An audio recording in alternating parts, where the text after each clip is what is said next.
नमस्कार दोस्तों, मैं हूं अब्दुल अली ईरानी, मेरे साथ है संजय बैरागी। आप देख रहे हैं voice of MP. Voice of MP की खास पेशकश शहर का संग्राम में आपका स्वागत है। शहर का संग्राम के तहत हम लोग शहर के चप्पे चप्पे में जाकर इस बात की खबर ले रहे हैं कि शहर के उस एरिया में क्या समस्याएं हैं, किस प्रकार की मूलभूत सुविधाएं मौजूद है, लोग किस प्रकार की परेशानियों से दो चार हो रहे हैं, विगत 5 वर्षों में पार्षदों ने क्या काम किया, वहाँ मूलभूत सुविधाओं की क्या स्थिति है, विकास कार्य किस स्तर पर है। इसी के तहत हम लोग आज पहुँचे हैं हुडको कॉलोनी में, जहाँ पर मौजूद है हुडको कॉलोनी के रहवासी। मैं उनसे सवाल करूँगा और पूछना चाहूँगा कि किस प्रकार की समस्याओं से हुडको कॉलोनी के निवासी दो चार हो रहे हैं। मेरे साथ मौजूद है सामंत सिंह जी। सामंत सिंह जी सर, किस प्रकार की समस्याओं से आप दो चार हो रहे हैं? देखिए, नगर पालिका की समस्याओं का अंबार लगा हुआ है। जनता बहुत त्रस्त है और जनता की कोई सुनने वाला नहीं है। यहाँ तक कि जनता अपनी समस्याओं को लेकर नगर पालिका में जाती है तो उनको कलेक्ट्रेट भेजा जाता है और कलेक्ट्रेट में आवेदन देकर के आते हैं तो कर्मचारी वापस कलेक्टर को गुमराह कर देते हैं और समस्याओं का समाधान होना बता के और पीछे कर देते हैं। आज की तारीख में हुडको कॉलोनी वार्ड नंबर 28 में जो स्थितियाँ हैं वो बहुत भयानक है और यहाँ पर कभी भी कोई अधिकारी आकर के और जिम्मेदार आकर के और छूट नहीं देता है। अभी पहली बारिश में ही हमारे हुडको कॉलोनी के जो बगीचा नंबर 2 है, उस बगीचे के कॉर्नर पे परमार साहब, सोनी जी और इनके जो मकान लगे हुए हैं, इन सब मकानों में पानी भरना निश्चित है। और ये आज से नहीं, विगत वर्षों से, दशकों से हम इस समस्या से जूझ रहे हैं और रात भर ये लोग बैठ कर अपना जो है पानी निकालते हैं और इस पानी में जहरीले जानवर भी आते हैं, बच्चे भी परेशान होते हैं और लाइटें भी जाती है, उसमें बहुत परेशानी आती है। पर आज तक नगर पालिका के कान में जू नहीं रही है। इस कारण से यहाँ पर बहुत विकराल समस्या पैदा हो जाती है। पहली बारिश में ही कोई भी अधिकारी चाहे तो आके देख सकता है अपना मौखिक नज़ारा कि किस तरह से यहाँ जो है समस्याओं से सामना करना पड़ता है। क्योंकि नगर पालिका की जो कॉलोनियाँ हैं, इन कॉलोनियों में सफाई की व्यवस्था बहुत अस्त व्यस्त है। जो कर्मचारी, जिन कर्मचारियों को सफाई के लिए जुम्मा दे रखा है, वो कर्मचारी मक्कारी करते हैं, आते हैं मुंह दिखा के अपना छोटा मोटा काम करके चले जाते हैं, दरोगा के सामने दिखावा करते हैं। कभी कोई कर्मचारी आ जाए तो उनके सामने दिखावा करते हैं, नागरिकों की नहीं सुनते हैं। अगर नागरिक लोग ज़्यादा बोलते हैं तो वो उनसे मुँहजोरी भी करते हैं और उनका वहाँ पर एबलापना करते हैं, जिसको एबलापना कह सकते हैं हम, कि वहाँ उनके वहाँ काम और नहीं करते हैं, थोड़ा बहुत जो होता वो भी नहीं होगा, ऐसा करके और वो लोग उनको जो है अपना अस्तित्व का बल दिखाते हैं कि हम लोग चाहे जो कर सकते हैं। नगर पालिका से हमारी आशा है कि वे सफाई के ऊपर ध्यान दें। बारिश के पहले अगर नालियों की सफाई पूरी तरह से कर दें तो राहगीरों को और रहवासियों को दो हाथ नहीं करना पड़ेगा। दूसरा सवाल है, यहाँ पर जो डामरीकरण हुआ है, जो सीसी रोड बने हैं, उसमें भारी भ्रष्टाचार हुआ है और सीमेंट रोड में एक बार अधिकारी आकर के अगर उसकी विस्तृत जांच करेंगे, उसका भौतिक सत्यापन करेंगे तो यहाँ पर मोटाई के साथ में जो मटेरियल मिक्स किया गया है उसमें भी बहुत कमी की गई है और अभी कुछ सड़कें उखड़ने लग गई है, जबकि 1 साल भी नहीं हुआ, एक बारिश भी उन सड़कों ने नहीं देखी है। यहाँ पर जो कॉलोनी की जो बगीचे हैं, इन बगीचों का रखरखाव पुख्ता नहीं होने से जो नागरिकों के लिए जो कसरत के लिए सामान है, बच्चों के खेलने के लिए झूले चक्रियाँ वगैरह सामान है, वो सब अस्त व्यस्त और टूटा फूटा पड़ा हुआ है। कहने के बावजूद वो लोग कोई ध्यान नहीं देते हैं, एक दूसरे के ऊपर डालते रहते हैं। वो माली को बोलेगा, माली इंचार्ज को बोलेगा, इंचार्ज अधिकारी का नाम ले लेगा और अधिकारी सुनता नहीं। तो यहाँ पर बहुत सारी समस्याएं मुंह खोले खड़ी है। हम ईटीवी का आभार व्यक्त करते हैं कि ईटीवी एकमात्र ऐसा टीवी चैनल है जो हमेशा नागरिकों की समस्याएं भौतिक स्तर पर जा कर के और देखता है और उस समस्या का समाधान कराने का प्रयास करता है। यहाँ पर सबसे बड़ी समस्या जो सीवरेज लाइन डाली गई है, वो सीवरेज लाइन पूरी तरह फेल हो चुकी है और सीवरेज लाइन डालने के बावजूद लोगों के घरों में बदबू आ रही है, लोगों के बाथरूमों में बदबू आ रही है और बदबू से परेशान होकर के लोगों ने पाइपलाइनें वापस खोल दी है। इस कारण से अभी जो सेफ्टी टैंक है, उन सेफ्टी टैंकों में से मल निकल रहा है और वो मल जो है नालियों में बह के जा रहा है। इस कारण से और दुर्गंध फैल रही है, पूरा एरिया सड़ रहा है, इससे बीमारियों का अंदेशा है और नगर पालिका सुनने को तैयार नहीं है।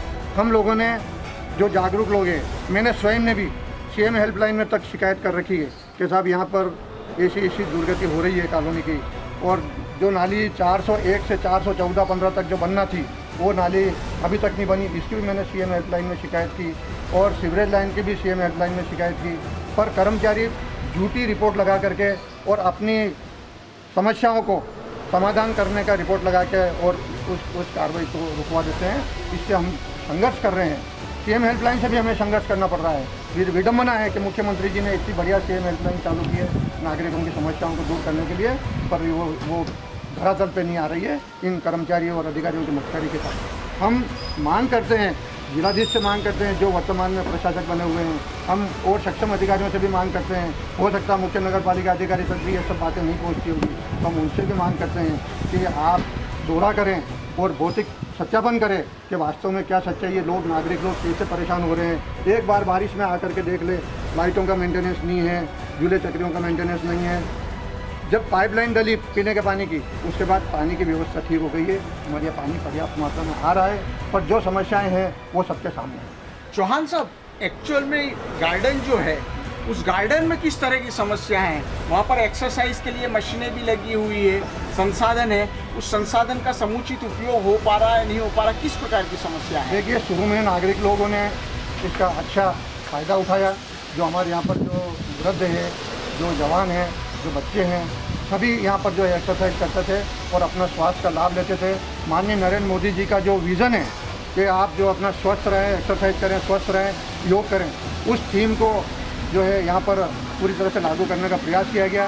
पर कुछ दिन से ये झूले चक्रे हैं, फिसल पट्टे हैं और ये संसाधन जितने भी एक्सरसाइज के सब टूटे हुए पड़े हैं। और उसके बाद में मैंने स्वयं ने शिकायत की, जो इनका इंचार्ज बगीचे का, उससे शिकायत की, माली से शिकायत की, कई बार मैंने बोला, पर उन्होंने आज तक आकर के देखने की जहमत नहीं उठाई। और परिणाम ये हुआ कि नागरिक आते हैं यहाँ पर और टूटे फूटे जो संसाधन से अपना देखे तैसे करके वो थोड़ा बहुत एक्सरसाइज करके मुँह लटका के चले जाते हैं। तो हम मांग करते हैं कि इस और पूरा ध्यान दे और बगीचे का भी पूरा मेंटेनेंस करे, रंग रोगन करे, बारिश के पहले सब पानी निकासी की व्यवस्था करे, तो नागरिकों को सुविधा मिलेगी। और घरों में जो पानी जा रहा है उन घरों के पानी को लॉक करे, तो वो नगर पालिका का काम है कि कैसे करना है। हमारा कोई मतलब नहीं है इससे कि आपको कैसे करना है, वो आवे और यहाँ पर भौतिक स्तर पर सत्यापन करे, देखे, बाकी सब ये नागरिक लोग हैं आपको बताएंगे। बहन जी बता रहे हैं कि यहाँ पर जो है बारिश के टाइम पे घर में स्विमिंग पूल बन जाता है, इस तरह की समस्याएं होता है। हमारे घर में होता है, पूरा पानी भर जाता है। तो आप ये समस्याओं का समाधान करो इसका। तो क्या आपसे आशा यही है कि कम से कम इसका घर में पानी नहीं जाए और हमारे घर में सबसे ज़्यादा किसी की परेशानी नहीं, सिर्फ मेरे घर में, इसलिए ये बना रखा है। इस तरह से जानवर भी आते हैं घर में और परेशान भी होते हैं, सब रात को 12-1-2 बजे लगे रहते हैं। आंटी जी, किस तरह की समस्या है आपको आ रही बताइए? मैं 40 साल से देख रही, जैसा स्विमिंग पूल भरा, 40 साल हो गए मेरे को। ये स्विमिंग पूल कभी सुथरा नहीं है और इसके लिए मैंने ये वापस पानी इतना कीचड़ मच जाता है यहाँ पे कि हम रात को 2-2 बजे तक पानी सूखते हैं। कौन सा सोना होता होगा, बच्चे लोग कहाँ सोएंगे, फिर ऊपर जाके सोना पड़ता कि रात को डर लगे पानी भर जाएगा, रात को डर लगेगा पानी भर जाएगा, तब कितनी परेशानी आ गई। अभी पीछे भी नाली फुल भरी हुई है, इधर की भी फुल भरी हुई है। ये कब तक ये आप बताएंगे किस तरह की समस्या है? सर, हमारे यहाँ सबसे ज़्यादा नालियों की समस्या है। ये वाली नाली जब से बनी है तब से इसकी एक बार भी सफाई नहीं हुई, अभी तक इसकी सफाई नहीं हुई है। बारिश की पहली बारिश जो आई थी, पहली बारिश में हमारे घर में इतना पानी भर गया था कि हम छोटे छोटे बच्चों के साथ हुए रात में। पानी वगैरह की क्या स्थिति है? सर, नल वगैरह सब सही आ रहे हैं। जो नई पाइपलाइन डली है भी उसके और ये सिविल लाइन डली ना, डली है सर। इधर जो सिविल लाइन है डली है, वहाँ से ढक्कन आए दिन पूरा ऊंचा हो जाता है, गंदगी निकलती है। और गंदगी के साथ साथ उसमें जो कीड़े निकलते हैं, वो कीड़े छोटे छोटे सांप के बच्चे, इस टाइप के जानवर निकलते हैं। रोड की क्या स्थिति है? सर, रोड की स्थिति तो ठीक है हमारे यहाँ, ऐसा ही है। पर हाँ निकलने लगा है तो कोई मतलब नहीं इसका रोड। यहाँ पर सबसे पहली समस्या तो यह है कि बहुत ज़्यादा कुत्ते आते हैं। वो कुत्ते गाड़ियों पे बैठ जाते हैं, इधर वो बच्चों को काटते, बच्चे बहुत डरते, खेल नहीं पाते। सबसे पहले इस समस्या का वो करा जाए समस्या। जी जी, बाकी आप जी जी बताइए। सबसे मेन समस्या तो आवारा जानवरों की, जैसा कि मेरी बहू ने अभी कहा है। और उसके अलावा यहाँ पर सफाई वाली बिल्कुल नहीं आती। बुलाने पर भी नहीं आती है और उसको ये कहते हैं कि हम जो भी होगा जैसे भी होगा आपकी हेल्प करेंगे, उसके बाद भी वो नहीं समझती। दूसरी बात, जैसा इन्होंने कहा, आवारा कुत्तों का आतंक बहुत ज़्यादा है। तीसरी बात, गाय, आवारा गाय इतनी घूमती है यहाँ कि हर चलते इंसान को सींगों से मारती है। उसका कोई निराकरण आज दिन तक नहीं हुआ। पानी की व्यवस्था की बात है तो ऐसा है कि एक दिन छोड़ के एक दिन पानी देने का प्रावधान है, परंतु कभी जिस दिन हमारा दिन होता है उस दिन नल ही नहीं आते हैं, इंतजार करते रह जाते हैं, बर्तन खाली रह जाते हैं। फिर दूसरे दिन जब वो नल देता बिना किसी सूचना के कभी भी दे देता है और फिर मालूम ही नहीं पड़ता कि कब आए नल, आधे बर्तन खाली रह जाते हैं और फिर जिस दिन देता है नल तो बहुत कम देता है। इसलिए ये सारी समस्याएं, नालियाँ सड़ती है यहाँ पर, हमारे यहाँ पर इन सारी चीज़ों की कोई व्यवस्था नहीं। आप बताइए किस प्रकार की समस्या है? बस ये नाले वगैरह साफ हो जाए, हमारे कचरा, झाड़ू वाली कचरा निकालने नहीं आती ढंग से, पशुओं को ये गाय वगैरह आती है तो कितनी परेशानी होती है, पानी साफ नहीं आ रहा, पानी गंदा हो रहा है। आप बताइए। मैं तो यहाँ बैठी हूँ पर मेरा भी बच्चा बस ये कुत्तों से और गायों से परेशान है। आवारा मवेशियाँ बहुत हैं यहाँ होते हुए जो कि बच्चों को कई तरीके से परेशान कर रहे हैं। बच्चों के पीछे पड़ते हैं कुत्ते, दिन रात खेल नहीं पाते बच्चे सुबह शाम। कभी तो गार्डन में खेले ना बच्चे, बस यही है यहाँ पे। पिछले 5 साल में पार्षदों ने किस प्रकार का काम किया बताएंगे आप बताइए। पार्षदों ने काम किया है, एक तो ये सड़क बनवाई है पक्की जो टूटने की कगार पे आ रही है, और ये बगीचे में जो थोड़ा बहुत काम किया है, यही हरियाली थोड़ी सी दिख रही है, बाकी विशेष कुछ भी नहीं किया। नालियों की कोई सफाई की व्यवस्था नहीं है, बगीचे में भी बहुत कचरा पड़ा है। जो सारे उपकरण लगवाए गए हैं उनकी देखरेख की तरफ ध्यान नहीं दिया जाता है। हालांकि मैं मानती हूँ कि पब्लिक को भी अपना रखरखाव का ध्यान रखना चाहिए इन उपकरणों का, लेकिन फिर भी जिन्होंने लगवाए हैं उनके लिए ये जिम्मेदारी होती है कि वो देखें कि क्या नुकसान हो रहा है क्या नहीं हो रहा है। इसके लिए यदि एक कोई रखवाला गार्ड रखा जाए तो ज़्यादा अच्छा होगा। जो माली है वो अपना काम करके चला जाता है और विशेष तो यहाँ कुछ भी काम हुआ नहीं है। मूल रूप से महिलाओं को खास करके घर पे रहते हुए हर तरह की समस्याओं का ज़्यादा सामना करना पड़ता है। हमारे यहाँ पे ये है कि नालियों की सफाई नहीं हो पा रही है। नाली की सफाई नहीं होने से गंदगी बहुत ज़्यादा फैल रही है। गंदगी होने से सबको बीमारियाँ फैलती है और आवारा पशु बहुत ज़्यादा घूमते हैं यहाँ पे। कभी मृत्यु कोई पशु हो जाता है तो उसके लिए हम कॉल करते तो कोई उठाने के लिए नहीं आता है, और कचरे वाली भी कचरा झाड़ू से नहीं लगाती ढंग से। नालियों में मतलब इतनी गंदगी है कि बीमारी फैलने के चांसेस 100% है। थोड़ा सा आप बताएंगे कि जब से हुडको कॉलोनी बहुत लंबा पुरानी कॉलोनी है तो यहाँ पर किस तरह का बदलाव हुआ है, कुछ बता पाएंगे आप? यहाँ बस बदलाव तो कुछ नहीं हुआ है भैया, सिर्फ रोड बनी है या ये नाली बनी है, इसके अलावा कोई बदलाव नहीं हुआ है। पीछे की हालत देखो, बिल्कुल आपको भरी मिलेगी, बिल्कुल सफाई नालियों की नहीं है। कंप्लेन करो कुछ करो, ये पेड़ पौधे काटने के लिए हमको बुलाना पड़ता है, हमको शिकायत करनी पड़ती है कि भाई ये तारों पे आ गए पेड़ पौधे ये काटे, वो लोगों को कंप्लेन करो तब आएंगे। ऐसा क्या है, कौन की जिम्मेदारी? जो घर के नालियाँ है, वो घर के पीछे जो नालियाँ इतनी की बदबू आती है, घर के अंदर रह नहीं सकते, रह नहीं पाते। और जो चेम्बर बनाए वो भी ढंग से नहीं है, सब पाइप वगैरह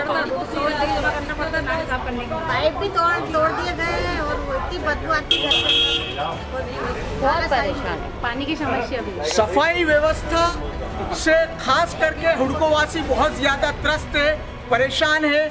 बदबू को लेकर, बीमारियों को लेकर, क्योंकि सफाई को लेकर बहुत ज़्यादा दिक्कतें आ रही है। आवारा पशुओं से लोगों की जान पर खतरा बना हुआ है। और बताइए। और ये जो बगीचा बनाया गया है इसकी सफाई आप देखिए, की सफाई होनी चाहिए। मैंने अभी जाए कैसे उसमें जाए चले, अभी मैंने देखा वो टूटे फूटे पड़े हैं, बहुत बेकार है। तो आप लोग को उपयोग में आता है कि नहीं आता है? कैसे आएगा, वो खाली देखने में है। एक्सरसाइज की मशीन है वो सब खराब हो रही है, तो उनको ध्यान दे के सुधारा जाए ना। जो खर्चा किया है उसको सही रूप दो ना। अभी कहाँ जाए हम, जैसा कि मेंटेनेंस का अभाव है, आपका कहना इसका बहुत ज़्यादा अभाव। मैं मालती मुंदड़ा हुडको कॉलोनी में 277 मकान नंबर, वहाँ से हमारे पीछे गली में भी गंदीवाड़ा बहुत रहता है और आवारा कुत्ते वगैरह बहुत घूम रहे हैं अभी तो सभी का सांड और सफाई भी। हाँ, पीछे से भी नाले जहाँ जाम हो रहे हैं तो हमारे अंदर वॉशरूम वगैरह इनमें पानी आ ही रहा है और गलियों की बिल्कुल सफाई नहीं हो रही। जो अधूरा काम पड़ा वो पड़ा ही है, फर्शी कहाँ लगी हमारे उधर भी गली में पीछे। और सांड वगैरह भी इतने घूमते हैं कुत्तों को भी पकड़ के ले जाते, वापस छोड़ के चले जाते। वही गंदगी। आप बताइए, आप क्या समस्या बता रहे थे? बस यही क्या उसकी सीलन की वजह से हमारे मकान में काफ़ी गंदगी हो रही, सीलन ही सीलन आ गई पीछे के पानी की वजह से। पानी का बहाव जो है ना वो क्लियर नहीं है। शिकायत तो यही है, बाकी थोड़ी बहुत स्वच्छता है पर नाली की तो बहुत ज़्यादा है। शहर के संग्राम के तहत हम लोग आज हुडको वासियों से मिले, उनकी समस्याओं को जाना, विशेष रूप से सफाई को लेकर, आवारा जानवरों को लेकर, गार्डन के रखरखाव को लेकर या एक्सरसाइज की मशीनों के मेंटेनेंस को लेकर लोग बहुत परेशान हैं। उनके घरों में सीलन आ रही है। जनप्रतिनिधियों को चाहिए कि वे इस वक्त इनकी समस्याओं के लिए समाधान के लिए एक व्यवस्थित प्रयास करें, कोशिश करें और हुडको वासियों को इस परेशानियों से राहत दिलाए। मैं संजय बैरागी, कैमरामैन के साथ अब्दुल अली ईरानी।